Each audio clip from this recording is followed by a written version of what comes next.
Hello, everybody. Welcome back to another episode of From the Fourth Line. My name's Em, and I'm joined, as always, by my lovely co-host, Ella. Hello. Hello. I guess we'll just hop off the jump when talking about the Leafs because why not? Look, we were ready to say, hey, it's time to commit to the tank last episode, and that was before the Ducks game against Anaheim on Thursday because we record our Thursday episodes on Wednesdays. And we were talking about Auston Matthews having, his, you know, 11 games scoring slump. The Leafs are on like an 8-game losing streak, all these things. And then in this game against the Ducks, Auston Matthews goes and breaks his scoring slump, and he scores on the power play. Beautiful, gorgeous goal. A very Yay! Auston Matthews goal, right? Extremely. It's like if you told me to picture it. Yeah, we've seen him score that goal a cajillion million times Yeah, he could in do his it in his career. sleep. And then like the next shift of this game, which by the way, also as well, I was prepared, like mentally preparing myself for like a million Beckett Seneke goals because he's from Toronto. Like I was like, oh, this kid is gonna pop. He had like one secondary assist. So he still got a point, Crazy. but Leafs were down at that they were down, and then Auston Matthews scores, and you're like, oh wow, this is fun. And then the next shift Auston's next shift, he goes to collect the puck. He takes it into the Duck zone, and Radko Gudas, and Radko Gudas, you can be like, oh well, he didn't do it on purpose, bro.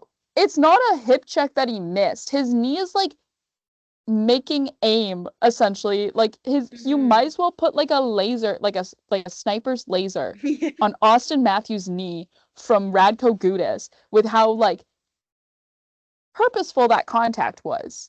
Because it's obvious Radko Gudas got caught out of position, flat-footed, so what you're gonna do? Oh, you're gonna try and take the guy out. Well, yeah, okay, so he probably didn't mean to like tear his MCL, but like you can't look at that and be like, But you oh, did. but you still need the guy. And Auston Matthews goes down and he stays down. And the thing is with Auston Matthews, like, and they were talking about this on the broadcast too, like in his career, like you don't really see him stay down very often. No. It's Like like you'll see him get it's hurt. bad. You'll see him get hurt, but like he will try his damn hardest to get back to the bench, right? Yeah. But this, like, he was not getting up. And so that's when you knew it was bad. And you see it on the replay and it's bad. Like my no, my knees Oh my hurt God, thinking like, about yeah, like it. just seeing the footage, my knees ache, and then you Oh hear what it no. is, and it's Oh, like, my knees. ugh. I'm having So to hold them.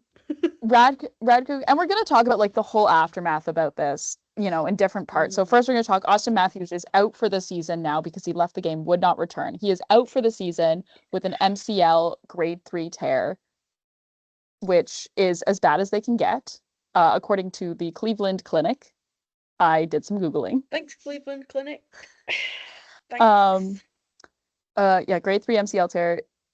They said that they will reevaluate after 2 weeks on whether it will be a um, whether he'll require surgery or not.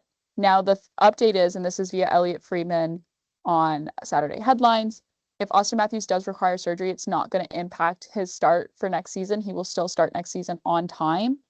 Um, it's just about whether they believe that it can heal, on its own with rehab and physiotherapy, or whether it requires surgical intervention. They're going to wait a couple weeks, probably until like the swelling goes down and they can kind of see Yeah. how it started to heal.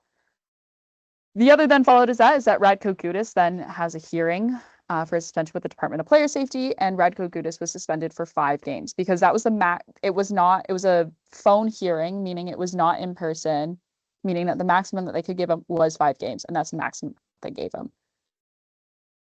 Do I think it probably deserves more than 5 games? Absolutely.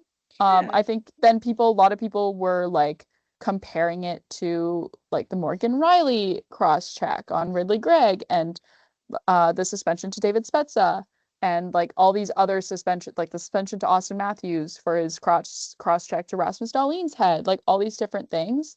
And I think it's really funny because you you have to compare it to other kneeing suspensions. You can't start comparing it to head contact because people are like, oh, well, like, It's apples and like oranges. it's apples and oranges because you finally have people have been asking Department of Player Safety to take head contact more seriously. And they finally have done it. It's just, oh, you don't like that it's more serious than a knee injury? Well, you've been asking them for head contact to be the thing that gets penalized the heaviest. Well, they're finally doing it. So like I get it though. I do think, the bar should be set. I think it should be more than 5 games considering, you're ending Auston Matthews' season here at this point. But it's always hard because the Department of Player Safety does not take into account like the injury.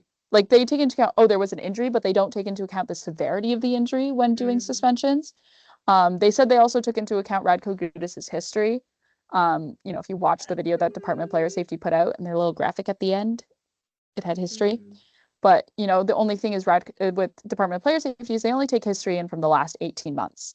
And Radko Gudis's last suspension was 2019. Now, do I think he's done things since then that obviously have probably deserved suspension? Absolutely. This is Radko Gudis we're talking about.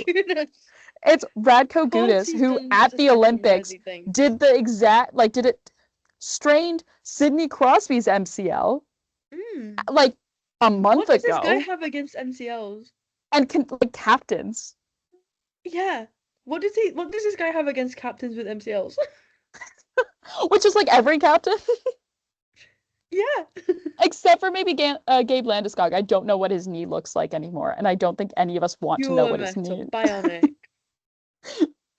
Bionic knee for Gabe Landeskog, but then the thing is though is that Auston, and the thing now that people are always talking about, and the thing that kind of annoys me is because it's been more of a story than the suspension, than the fact that Radko Gudis ended Auston Matthews' season and all these things, is like people are talking more about the lack of response, I say in quotations, from the Leafs towards Radko Gudis. And I think it's so hard to talk about it. Like, we can't really talk about it because we weren't at the game. And I think anyone who wasn't at the game, yes, I'm talking to you, the Tkachuk brothers, because apparently they now have an opinion on it. But shut the fuck up. Shut the fuck up. Get off your podcast. Stop your podcast. Seen and not heard. This is the only podcast that should be having opinions. Exactly. We have correct opinions. The Tkachuk brothers should be not seen and not heard. I've had enough of them. Exile. Banished. Take away their podcast mics. Please. Absolutely. No, and it's just like lack of response. Like we can't, but like also you have to think about like if you watched it back on, you saw the hit, saw the contact. If you watch it back, the camera doesn't show, like the camera just shows, the broadcast only shows Auston Matthews on the ground. It never cuts back towards any other Leaf, never cuts back towards, I think maybe it cuts to the bench and like cuts to Craig, which like fair enough. But like it cuts, like the next time it cuts to a player that's not Auston Matthews is Radko Gudis getting escorted down the tunnel. Like people are like, oh, they didn't go after Gudis. Bro, the linesman was on him so fast, it was ridiculous. And so like, what are you gonna, like, you're gonna go, like, you know what's a penalty? Punching a ref or a linesman. Yeah. Abusive official is a penalty. Kind of bad. Yeah. Kind of frowned upon. Yeah. You kind of can't do that. So, like, I understand some hesitation. Now, Morgan Rielly did take ownership of the fact of, like, oh, we didn't go after it. But then, like, did anyone watch the third period? Easton Cowan fought Jackson Lacombe. Yeah. Like, hello? Like, there was then a response. Morgan Rielly went after a couple guys. They made Beckett Seneke's third period living hell. Right? So, like, there was a response, and people are going to be like, oh, well, it was after the intermission. Like, Craig Berube, like, yelled at them. Well, probably he did. But also, like, maybe they got their heads out of their asses, whatever. But then, like, they've been a different team the past 2 games since that game against Anaheim. They were a different team in Buffalo. Yes, they lost in overtime, which we'll get to. Lost in the shootout, sorry, not overtime. we'll get to. But they were a different team against Minnesota. They were a dominant team against Minnesota. Yes, Minnesota put up more shots, but when have the Leafs really ever put up more shots against an opponent this season? That's just not the way they've played in the past 2 years under Berube. But like they were a different team. There was a physical team. I've been seeing on Twitter a screenshot of Brandon Carlo fighting Ryan Hartman. Have you seen that? I haven't. There is a screenshot from the Minnesota broadcast of Brandon Carlo biting Ryan Hartman's hand. So if you don't think this team hasn't woken up and is now showing you their response, what are you watching? We're obviously not watching the same thing. I'm sorry, that's so funny. Like, we're obviously not watching the same hockey team. If you're gonna look at that, like, look at the past, like, 2 games in a period, I guess, if you want to put it that way, and think that the Leafs haven't, like, woken up. Compared to the way that they were playing the rest of the season, where, like, all we were wanting from this team that, like, was supposedly built out of grit was some fucking grit.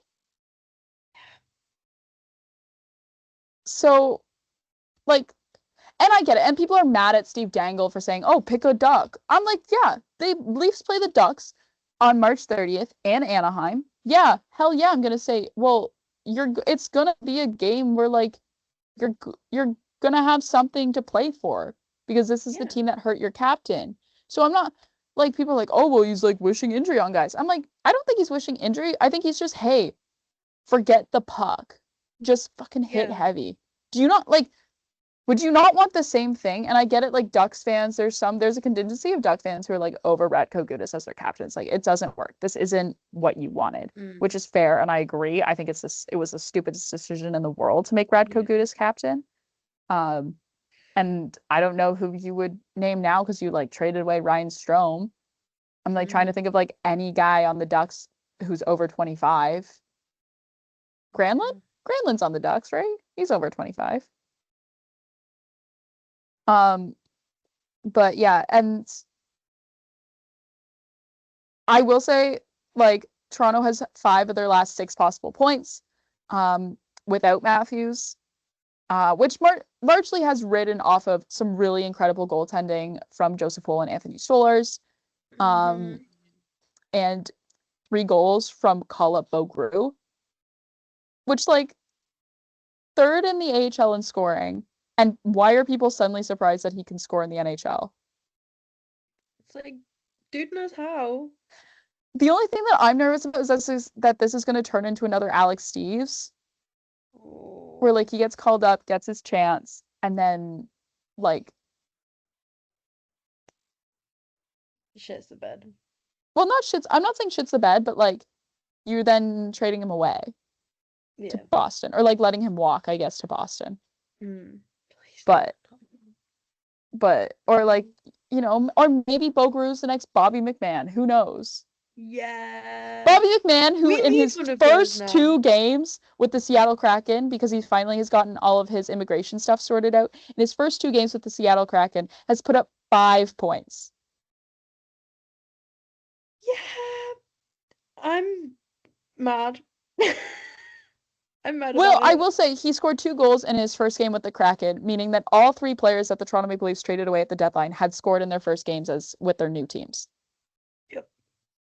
Which is a little bit funny and hilarious.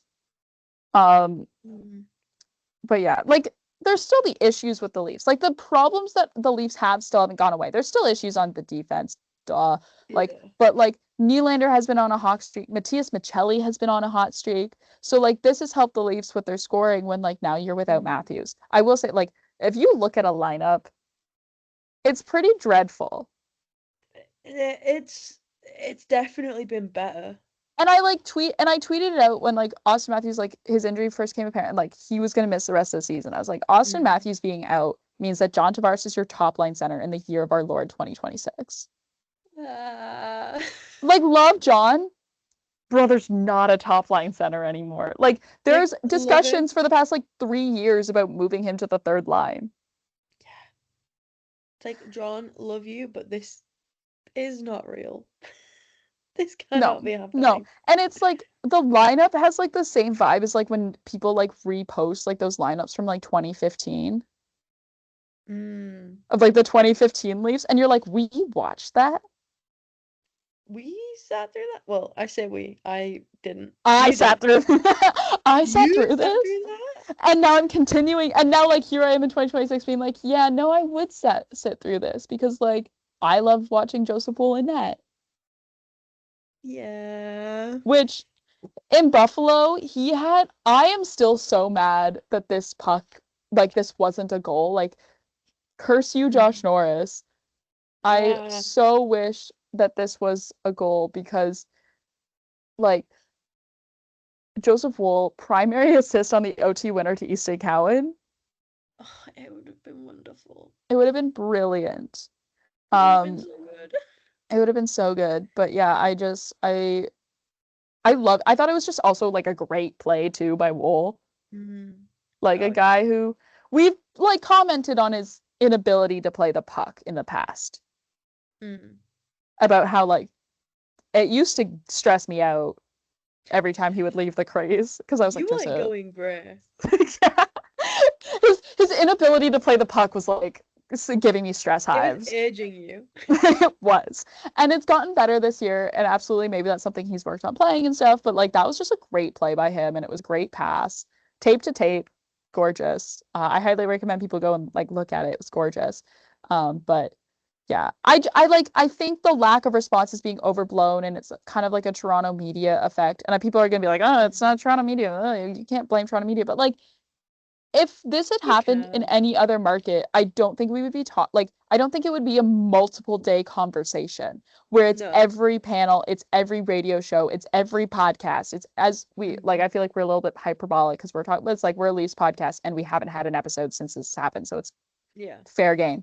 But like anything like that's not about the Leafs or like it's just like it's something that gets talked about. I don't think would happen in any other market because like you saw it happen like for the Flyers. And like Denver Barkey had a bad hit and like he went down the tunnel and whatever. No one like jumped Marchenko for that. No. You had it happen to Celebrini with the Sharks. No one like and it's like it happened and so it's like, oh, so why is it as soon as it's the Leafs like it's an issue? So but and I don't know, Leafs play the New York Islanders tomorrow. Um I Okay, can it's hear the actually in booze. Toronto. I don't know why I thought it was in New York. It was on Long Oh. Island. I misread it. Well, you I know, I can guess still hear the booze. they'll be coming from the sound. Yeah. They'll be there. I only know my like Long Island geography from Percy Jackson. The only reason why I know there is a sound is because of Percy Jackson. Yeah. Okay. Same. I was gonna say, I was like, if you say otherwise, I swear to God. I mean, I've quite literally got. Oh, which one's next to my bed right now? She sat right next to my bed. Titans Post-it curse. notes out. I had to Yeah. pause my reread because I was getting a bit too insane about it. Um, but yeah, no, they play Long Island. Matthew Schaefer, I think there's a quote of him saying like he's gonna have like 1,000 people at the game, which is crazy because I don't even think I know 1,000 people, let alone 1,000 people that I would like invite to come watch me play the Toronto Maple Leafs. No. In fact, if I was playing the Leafs, everyone I know banned. Do not perceive me.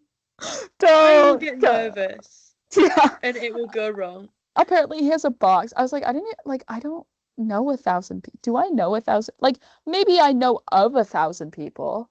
Like, do 1,000 separate people know me? Yeah, and would 1,000 separate people like to watch me come play the Toronto Maple Leafs? I guess I can't say like because there probably would be like a bunch of people who just like to come and see like a free Leafs game. But Yeah. but But yeah, still, that's not the point. that's not the point.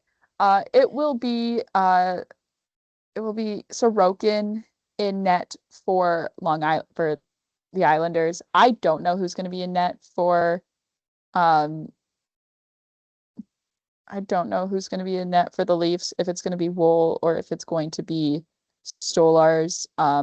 Leafs have kind of been running with a thing where it's like, oh, if you win, you keep the net. It's like, why are we going back to this? I No, don't. it didn't work.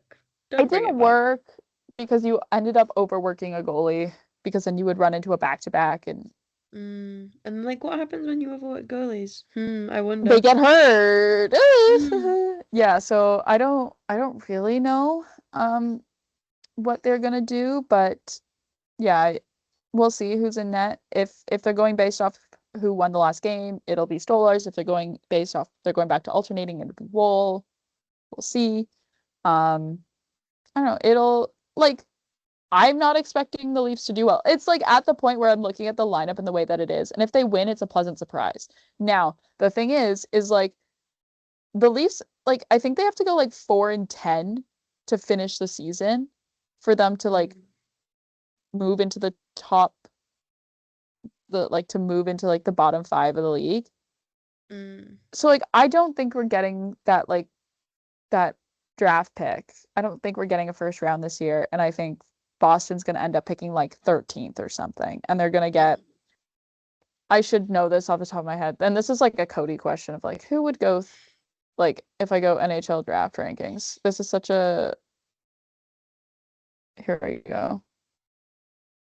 I just don't want them to give me like separate. No, because they're gonna separate by like North Americans. I just need like a draft ranking. Here we go. Who's gonna pick like 13th? Who's gonna go like 13th? Oh, it'll be like Ryan Lynn or Oscar Hemming or like Adam Novotny. Man. Anyways, Boston, I hope you enjoy Ryan Lynn.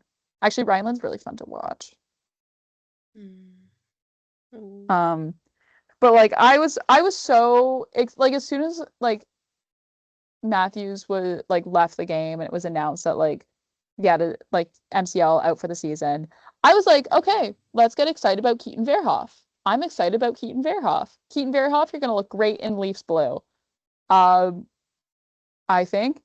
And then Leafs took they took Boston to overtime and then they won against Minnesota and you're like, "Oh, now if they just So no win out the tank? rest of the season, they could make the playoffs." Will that happen? I don't think so.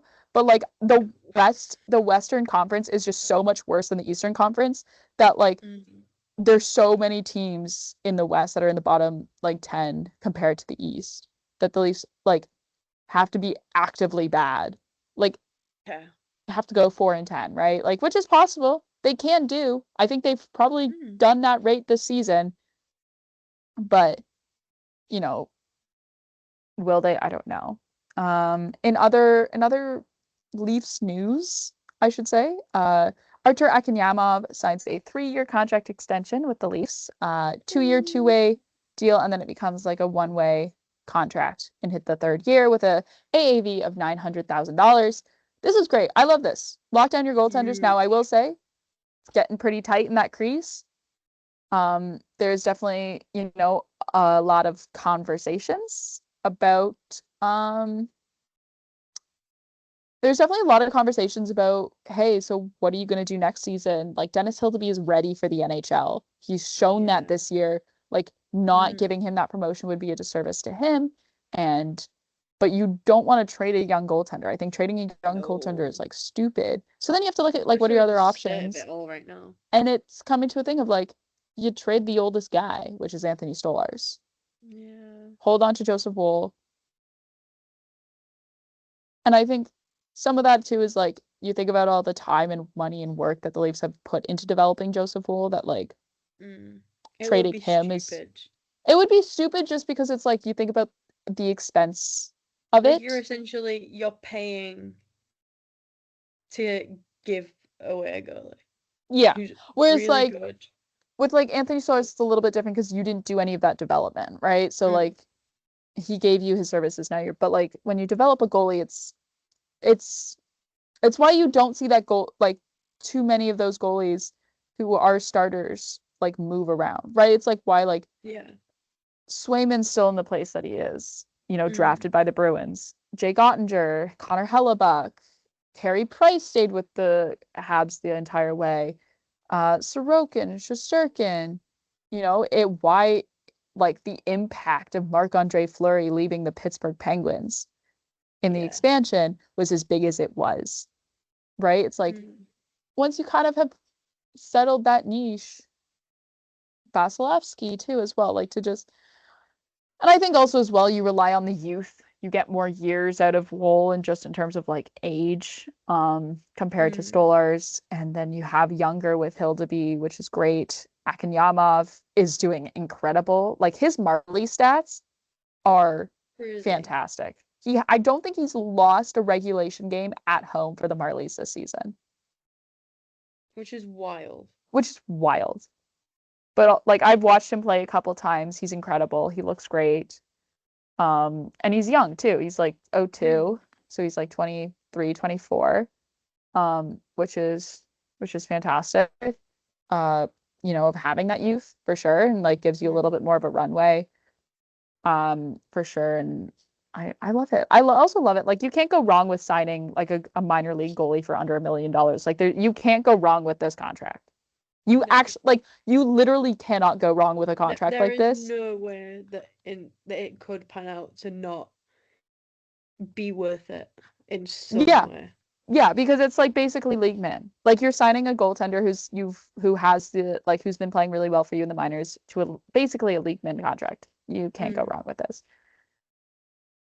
So that's our Leafs news, I guess. Wrap that up nice and tidy.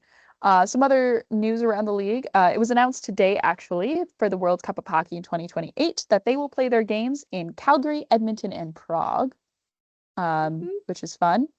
There will be 8 teams in the tournament. What teams those are has been unannounced. Gary Bettman and NHLPA heads and Ron Hainsey and all those guys said that it will be the top 8 best teams internationally, and that they're working with the IIHF to try and secure breaks in international leagues in order to make players in, say, the SHL or the Finnish league or the Czech league, like any of those other leagues, make them available for their countries. So it's not just NHL players. It also opens the floor up to players who play in other leagues. How it will work is there will be 2 round robin groups, one that will be playing in Calgary and the other that will be playing in Prague. So probably all the European teams will be in Prague and all of the North American teams, and maybe then like Finland and Sweden, because most of those teams will be. Actually, no, that's kind of stupid. Now that I'm thinking about that, no, you can't do that because you can't have one group that's like super loaded and have a chance that like 4 of the best countries in hockey don't make it out of the group stage. I think that's quite silly. And would you have Canada and the US in the same group? Wait a minute. Now, I love that there's a location in Europe. Like I am like this close to booking a trip to Prague in 2028 because I've always wanted to go to Prague. And I think, hey, if I go to Prague and go to a World Cup of Hockey game. From the fourth line coming to you live from the World From Cup the of fourth line Hockey. Prague trip? From the fourth line Prague trip? Take the show on the road? Ooh. Prague vlog? Prague vlog. I'm just gonna file that away.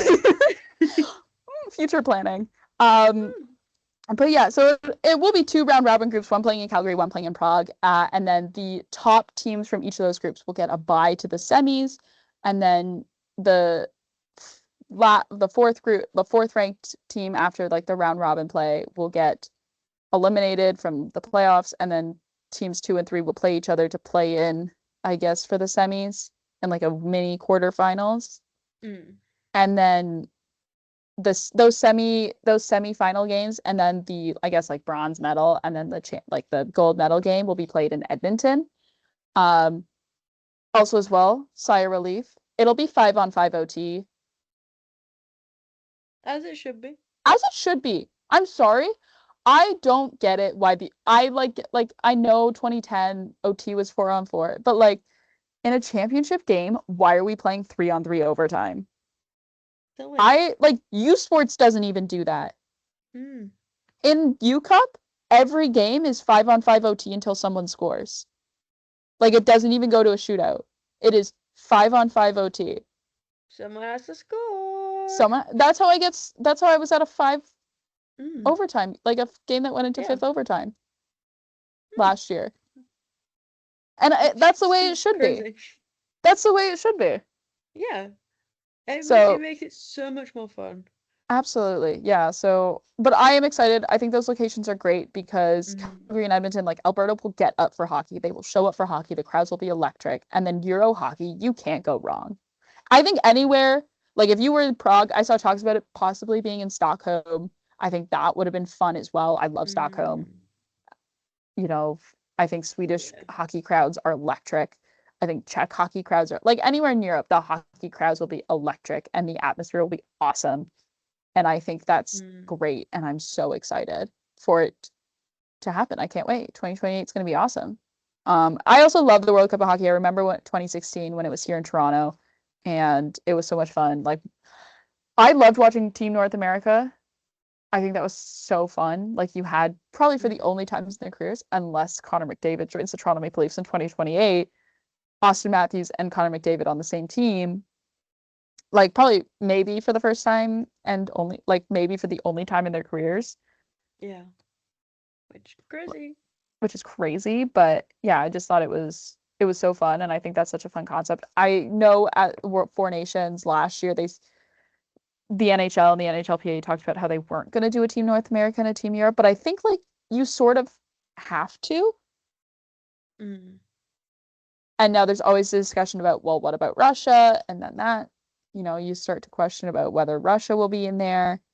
And I think you have to kind of look at where the world is, for sure. But also as well, like you think about all the really talented players that you are leaving out because of that. Um, some other news, I guess, because it's, the college season's coming to an end. We're seeing a lot of those signings come through, including Cole Mm. Hutson and Sasha Boisvert signing their ELCs with Washington Capitals and Chicago Blackhawks, respectively, meaning that they will not be returning to Boston University next season. Their college careers are done.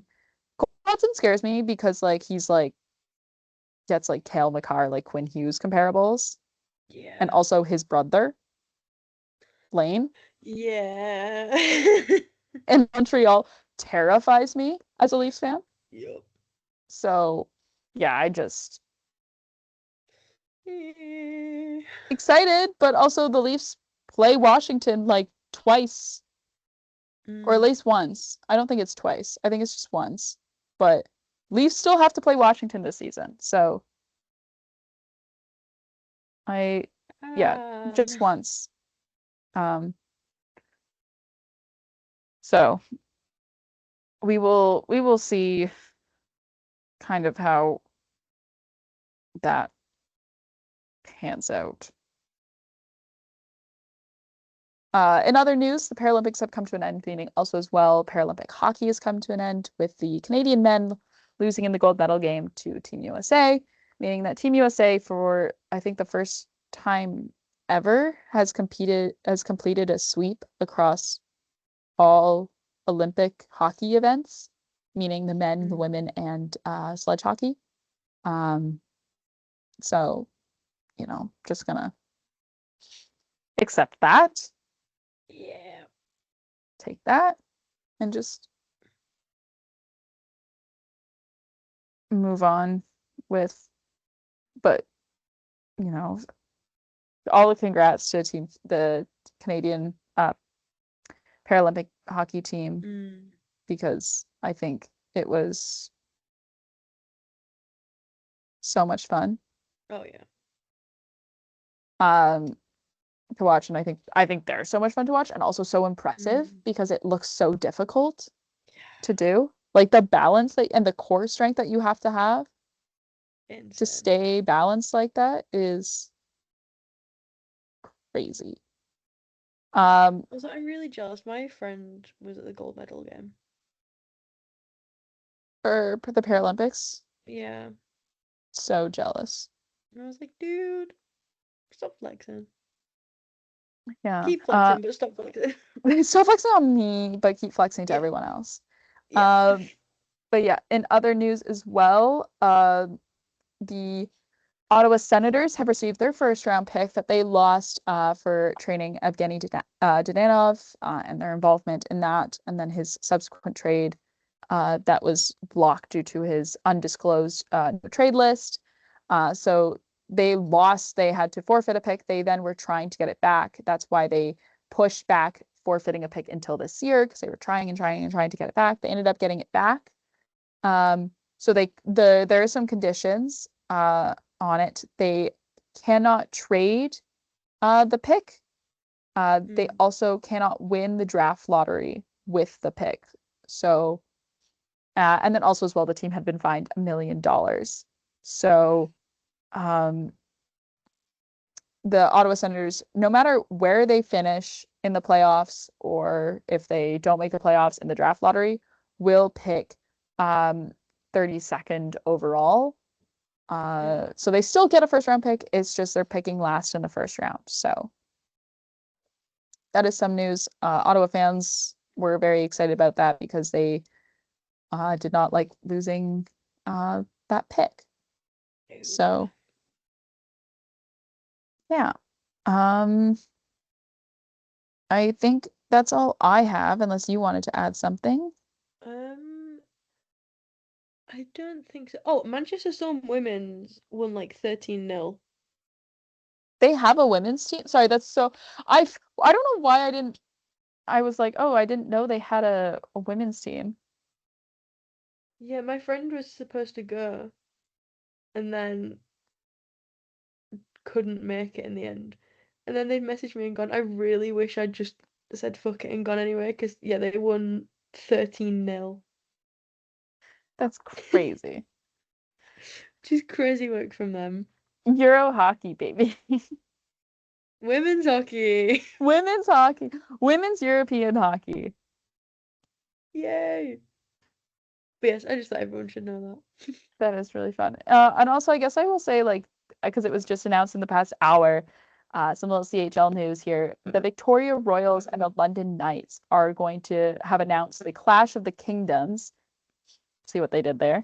that. Ooh, ooh. Oh. In a first Oh. of its kind series between the Western Hockey League and Ontario Hockey League franchises, the London Knights will travel to Victoria for 2 preseason games this September. Um, so yeah, the that seems actually really fun. Mm. But yeah, so the London Knights will be playing the Victoria Royals.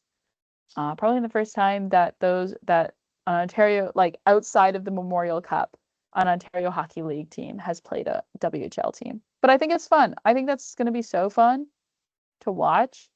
Yeah. Um, not that I don't know how good the Royals are going to be.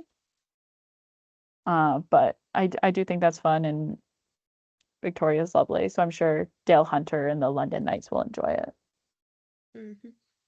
But yeah, I just thought that was something fun to announce. That's cool. I'm really glad that the CHL is moving to do more of these interleague games because I think it's really fun and exciting to like kind of show the difference in the different teams and Mm. having teams play against each other who probably like I don't think the Victoria Royals will be making the member anytime soon. So like when are we going to get to see the Victoria Royals play the London Knights? Yeah. Because it won't be in the member anytime No. soon. But unless you have something to add, I don't think so. no, a little bit of a short one from us. But like I think we kind of, get into shorter ones, after the trade Mm. deadline, news kind of peters out. You Yeah. don't hear a lot of stuff. Not a lot of stuff is No. happening, and the playoffs haven't started yet. So, No. yeah, with that being said, I think we'll end it here. Thank you guys so much for listening. Uh, we'll be back on Thursday with another episode. In the meantime, you can find the show wherever you get your podcasts, and you can follow the show on Twitter at From the Fourth Line. That's fourth with the number 4TH. If you missed the two of us between episodes because you think we're absolutely hilarious, like I don't know why Yeah. a tweet about me going, "Oh, I didn't know that I never thought I'd see Five Sauce and Hockey Night in Canada in the same sentence," like blew up. Like it broke my Twitter Okay. notifications. Damn. So like I don't know, you can go follow me there and go like it, I guess. Um, Damn. Yeah, at 60 Get me Leaves there. for Ella, at Pair B1 for myself. Thank you guys so much for listening. We'll be back. And in the meantime, do we say go Leafs go or go or like tank Leafs tank? Because like we said tank Leafs tank last time and then they won like 2 I think games. I don't know. It feels wrong saying go Leafs go. Tank?